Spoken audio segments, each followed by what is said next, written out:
নমস্কার দোস্ত, আজকের আইটেম পেঁয়াজ পোস্ত। এর যা স্বাদ না, জিভে ফেবিকুইকের মতো সেঁটে থাকবে।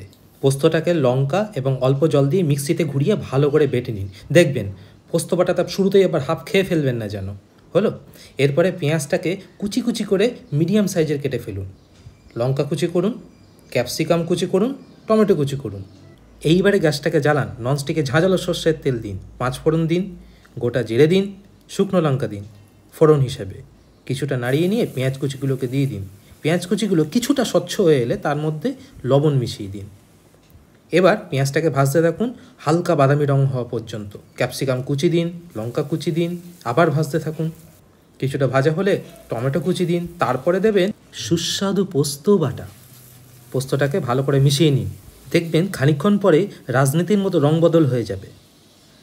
এরপরে তেলটা যখন ছেড়ে যাবে তার মধ্যে মিশিয়ে দেবেন 1 বড় কাপ দুধ এবং আগের পোস্ত বাটার সেই জলটা। নুন আর দিলাম না, আগেই তো দিয়েছি, আর কত দেব, যদি দরকার হয় তাহলে দিয়ে দেবেন। জল কিছুটা শুকিয়ে এলে খৈনি ডলা স্টাইলে শুকনো কসুরি মেথি পাতাটাকে গুঁড়ো করে উপরে ছড়িয়ে দিন। তারপরে নাড়াতে থাকুন। আবার জল শুকিয়ে একদম পেস্টটা থকথকে হয়ে এলে গ্যাসটাকে দিন বন্ধ করে। তৈরি কিন্তু পেঁয়াজ পোস্ত। সত্যি করে বলুন তো, জিভে জল আসছে কিনা দেখে।